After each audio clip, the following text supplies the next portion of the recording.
लोकसभा चुनाव का दौर चल रहा है। इस दौरान एक तरफ राजनीतिक दलों में आरोप प्रत्यारोप का दौर चल रहा है तो दूसरी तरफ सभी घटक दल अपने मतदाताओं को लुभाने के लिए एक से एक वादे कर रही हैं। दलें अपने घोषणा पत्र भी जारी कर रही हैं, लेकिन इस बीच बिहार भाजपा ने आरोप पत्र जारी किया है। अपने आरोप पत्र में भाजपा ने कांग्रेस और राजद के साथ इंडी गठबंधन के सभी घटक दलों पर एक से बढ़कर एक आरोप लगाए हैं। आरोप पत्र भाजपा के प्रदेश अध्यक्ष और बिहार के उप मुख्यमंत्री सम्राट चौधरी ने जारी किया। सम्राट चौधरी ने आरोप पत्र जारी करते हुए कहा, राजद पर जंगल राज, परिवारवाद, कुव्यवस्थाएं, उद्योग धंधे बंद करने का आरोप लगाया तो कांग्रेस पर घोटाला करने का। सम्राट चौधरी ने कहा, नकली राष्ट्रवाद के प्रयास में इन्होंने अपने अपने गठबंधन का नाम बदलकर इंडिया कर लिया। ये भारत को जोड़ने का नहीं, तोड़ने का काम कर रहे हैं। ये कहते हैं हमारी सरकार आएगी तो हम भारत के सभी हथियारों को समुद्र में फेंक देंगे। कांग्रेस और राजद का घोटाला तो पूरा देश ने देखा है। लालू यादव गरीबी हटाओ योजना पर काम नहीं करते, वे सिर्फ अपने परिवार के लिए काम करते हैं। लालू जी ने जानवरों का चारा भी नहीं छोड़ा, वहीं राहुल गांधी ने ऑर्डिनेंस फाड़ा और उसके बाद वो पीएम तो दूर मुखिया भी नहीं बन सके। कांग्रेस के राज में दंगे होते थे, भागलपुर में 84 के दंगे अब भी रूह कपा देती है, वही एनडीए दंगाइयों को सजा देती है। सेना की भर्तियों, माइनॉरिटीज के बच्चे बच्चियां काफी काम करते हैं, तो ये हमारी सोच है। उनकी सोच क्या है? उनका मैनिफेस्टो मेरे पास है। 17 बार खाली माइनॉरिटी किया गया है, 17 बार।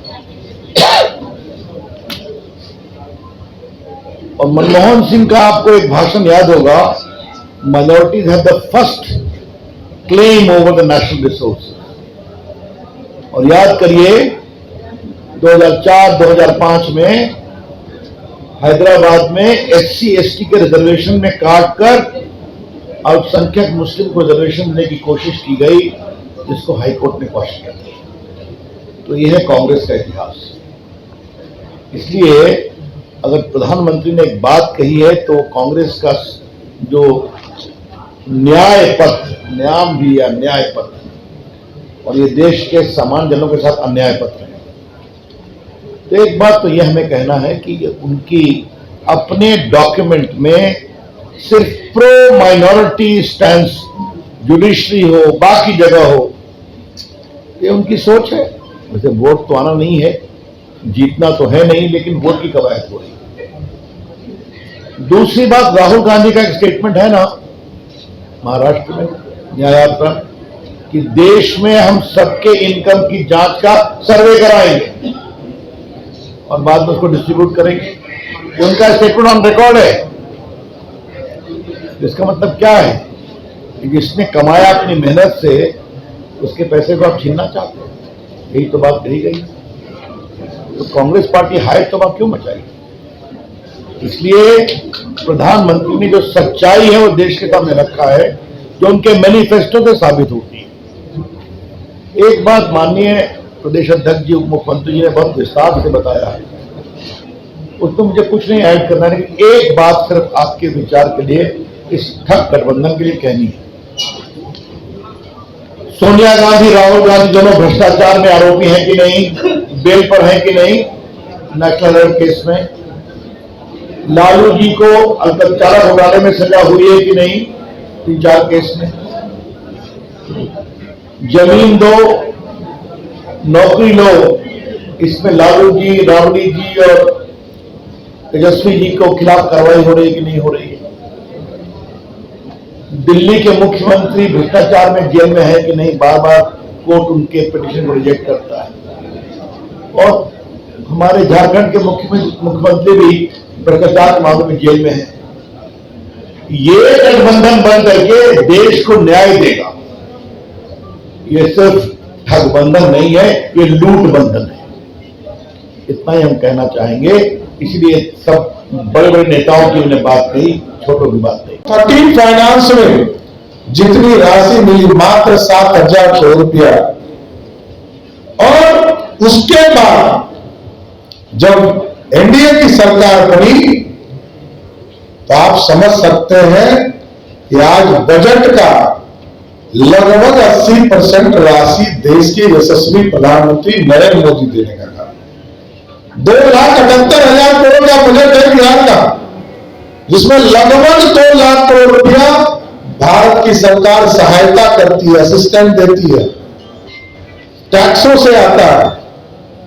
आप सोचिए कि बिहार जैसे प्रदेश को विकसित बनाने में नरेंद्र मोदी जी की सरकार है, लेकिन कांग्रेस पार्टी एक तो परिवारवाद में विश्वास करती है, दूसरा जो राष्ट्रीय जनता दल उनके गठबंधन के लोग हैं वो पूर्ण रूप से सिर्फ एक परिवार के प्रति ही पूरा जीवन है, कोई दूसरा कुछ नहीं।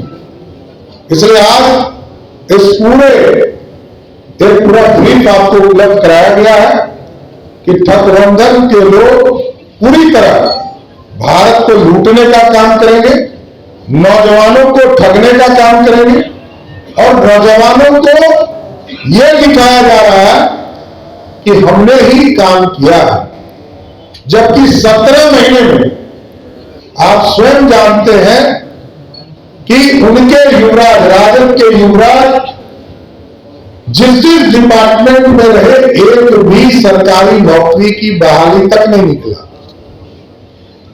और जो पॉलिसी हम लोगों ने बनाया 2020 में 10 लाख सरकारी नौकरी का कमिटमेंट गरीबों तक पहुंचाने का, नौजवानों तक पहुंचाने का, उसको हम पूरा भी कर रहे। आदरणीय मुख्यमंत्री जी भी लगातार इसकी चर्चा करते।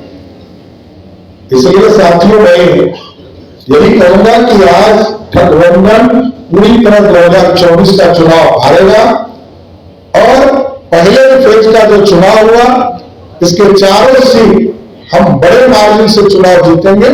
पहले भी जितने चुनाव को आप देखेंगे, चाहे वो एनडीए के स्वरूप में रहा हो या भाजपा अकेले लड़ी हो, पिछला तीनों चुनाव हम सभी सीटों पर जीतने का काम किया है। आगे भी 2024 का जब 4 जून को रिजल्ट आएगा, ये चारों सीट कंप्लीट एनडीए को मिलेगी और 40 में 4 अभी सिर्फ टेलर है।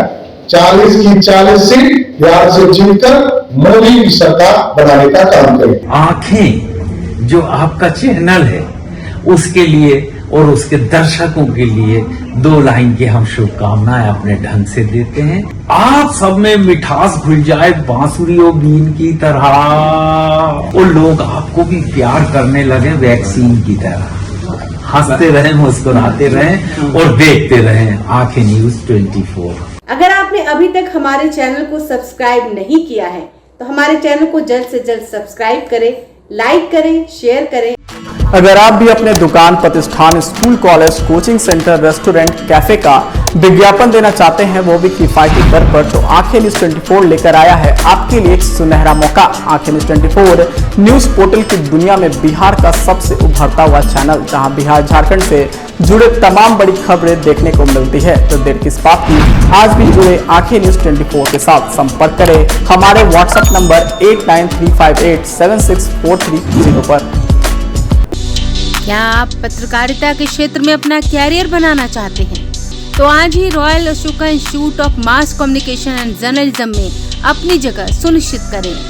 आर्यभट्ट ज्ञान विश्वविद्यालय पटना से मान्यता प्राप्त 100% प्लेसमेंट के साथ royal Ashoka Institute of Mass Communication and journalism नामांकन जारी है। हमारा पता है DS/16 गायत्री मंदिर के समीप, कंकड़बाग, पटना 8,20,000। आप हमें संपर्क भी कर सकते हैं। हमारा मोबाइल नंबर है 9955456126।